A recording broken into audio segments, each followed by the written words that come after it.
30 years old. I was diagnosed with acute myeloid leukemia 2 days before my 25th birthday.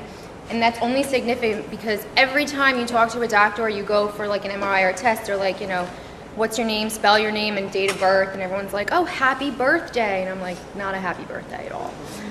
So I was diagnosed, I was sent to Beth Israel, but we worked really hard to get into Sloan Kettering, where I got the best treatment that is possible. The symptoms, which I feel like you guys would probably want to know about, I started having, my gums were bleeding when I was brushing my teeth, and I just thought I was under stress. I was about to graduate from law school. So basically, all of my signs I attributed to stress. I had these like egg-shaped lumps on my head.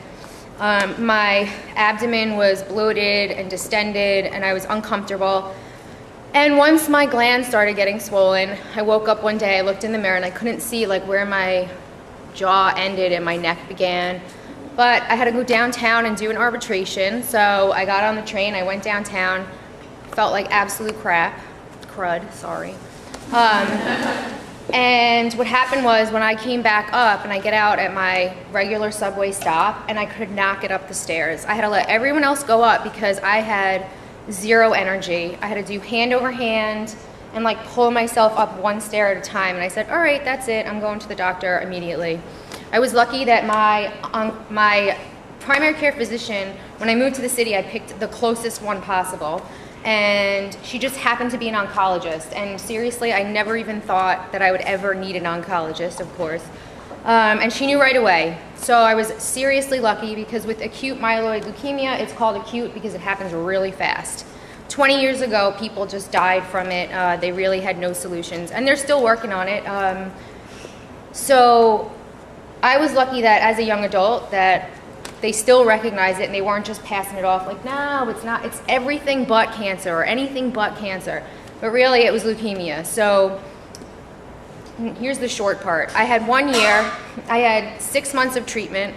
Sorry, I had 12 months of treatment, 6 treatments, 1 every other month, right? No problem, such a breeze. Yeah, I had chemo for 6 days straight, 3 hours at a time.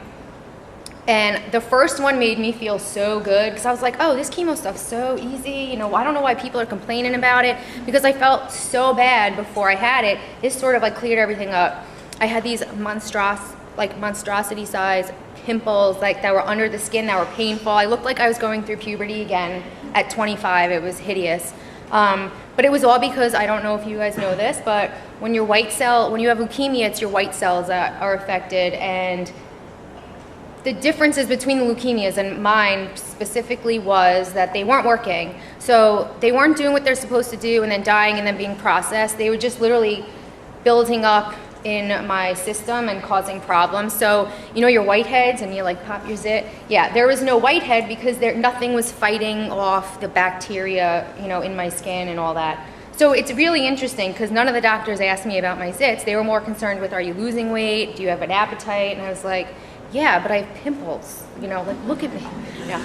So I had 6 treatments. So at the end of the year, when I was done and I was like, woohoo, I was sitting in my apartment and I was getting these like little minor dizzy spells, sometimes you get up too fast. But it got progressively worse over a couple of days. And one time I got up and I thought I was drunk. Like I was just like I couldn't even walk straight. So I called my doctor and I'm like, something's wrong. And of course it was, later in the day or something. And I had to go to, what is it called? The care unit, not emergency room, but at the hospital. It's urgent care. Yeah, urgent care. Thank you. I know, see, it's great to forget stuff. I went to urgent care and of course the nice young, poor guy stuck on urgent care at night. He was like, no, you're fine. We took a blood test. You're okay. And I was like, I'm not okay and I'm not leaving until I see my doctor.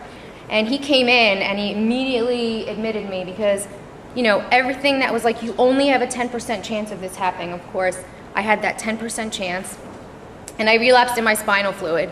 So we started with spinal taps. They removed fluid and they put in chemo and it was looking good. It was actually working, which was great. And then of course I relapsed again in my bone marrow. So I had to go through this whole process again. And this was at the end of 2006 because I started in 2005. It was a year of treatment. So we basically, I have to get this awful port in my head because everything they want to do is preventative and overkill. So that's what we do in the United States. I mean, other places would be like, why don't you just try to like work it out and then we'll see what happens.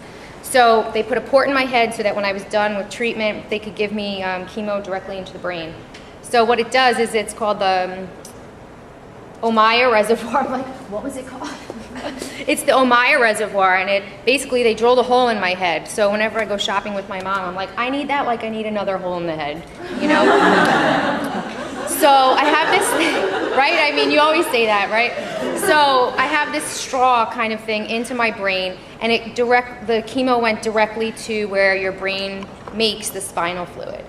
And it worked, and that was great. But of course, we had to deal with the bone marrow as well, and so most people would get like a bone marrow transplant, which now they do more of stem cell transplants that they can just sort of suck right out of your blood. It's really easy, and I advise everyone here to get on the donors list.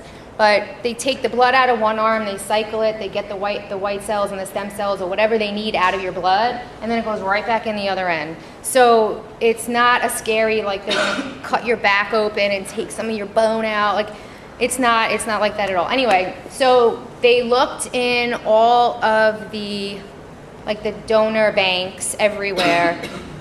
And of course, there was no match. So I'm like, well, what do we do now? Like, that was it. That's usually people's, last chance. And they put me in a trial. I got a double umbilical cord stem cell transplant. Did you guys hear about the cute little girl that was in The Lion King and she got sick and she had an umbilical cord stem cell transplant?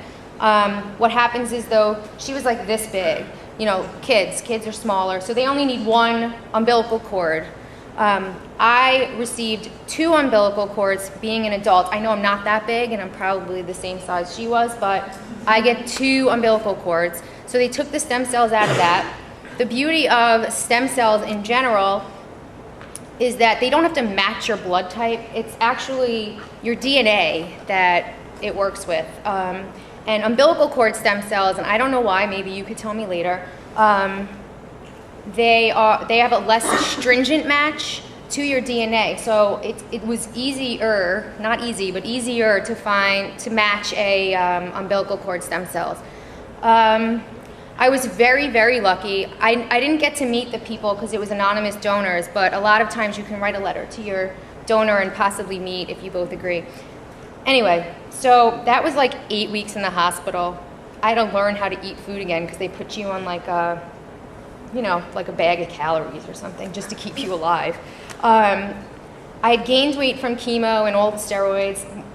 I gained about 30 pounds, and then with the not eating, 60 pounds right off. I was like a skeleton, and I loved it. I don't know, I was like, great diet ever. I mean, anything I put on fit. I was like, what, kid sizes? But even the guy I bought coffee from downstairs, when I finally started to gain weight back, he's like, oh, you look so much better. You looked anorexic, like you looked sick. And I was like, thanks, guy that gives me coffee, But everyone said it, all my friends were like, I had bones sticking out that I didn't even know we had because I'd never seen them before. So, other than the elbows. Anyway, so I was super lucky, and sometimes I wake up and I realize really how lucky I was.